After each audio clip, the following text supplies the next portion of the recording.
С 2 титли, 4 бронзови медала се завърнаха състезателите по борба на АСК Сливен от Държавното лично отборно първенство в дамския профил. Надпреварата се проведе в Бургас, участваха 216 състезателки от 35 клуба в 3 възрастови групи.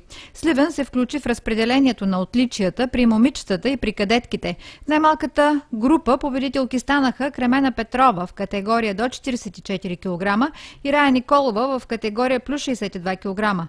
Трета при най-тежките момичета се класира Донияна Петрова. При 57 кг бронз спечели и Евелина Петрова. Четирите състезателки донесоха на АСК Сливен актив, който отреди на клуба 10-то място. В отборното класиране победител е Черноморец Бургас, следван от Херкулес Ямбол и рилски спортист Самоков. При кадетките на трети места от Сливен се класираха Ива Георгиева в категория 56 кг и Цветомира Стефанова в категория до 60 кг. За най-технична състезателка тук бе определена Джоана Генова от рилски спортист Самоков, а за най-резултатна Нели Шомева от Кюстендил. В отборното класиране Сливен зае 12-то място, а шампион стана тимът на Херкулес Ямбол. В групата на девойките без сливенско участие специалните награди отидоха при Ивана Димитрова от Бургас, а за най-технична състезателка, за най-резултатна бе определена Даяна Иванова от Стара Загора. Призьори в отборното класиране Васил и Георги Илиеви от Кюстендил.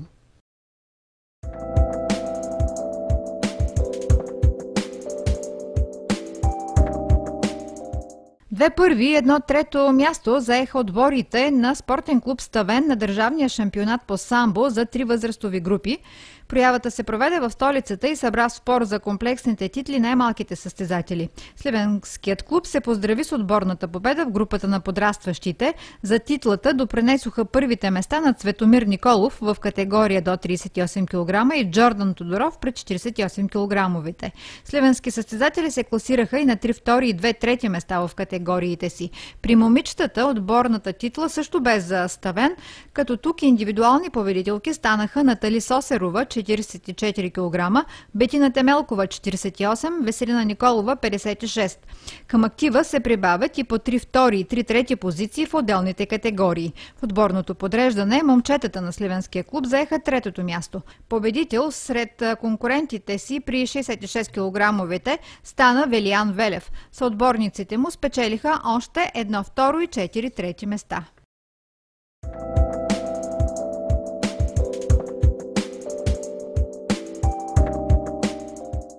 Баскетболният Тони 7 ще играе във втора група на държавното първенство за момичета до 12 години. Това определи жребият, като съпернички на сливенския тим ще бъдат съставите на Левски, Костенец, Буба Баскетбол, Вихър, Рилски спортист. Срещите в група Б ще се играят в Пловдив. Общо 12 отбора ще премерят сили в преварата от 19 до 22 май.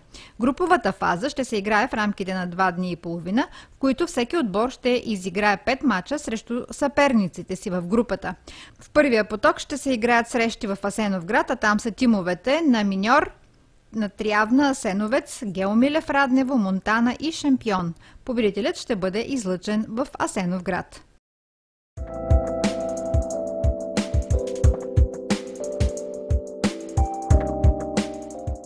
В 2 дни девойките младша възраст на волейболен клуб Сливен ще премерят сили на зоналното първенство в Казанлък.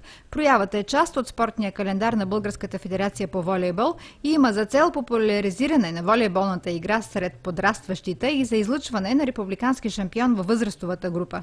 Отборите, които ще спорят за място на финали, са домакините от Казанлък, Ботев Враца, Сливен и Левски волей.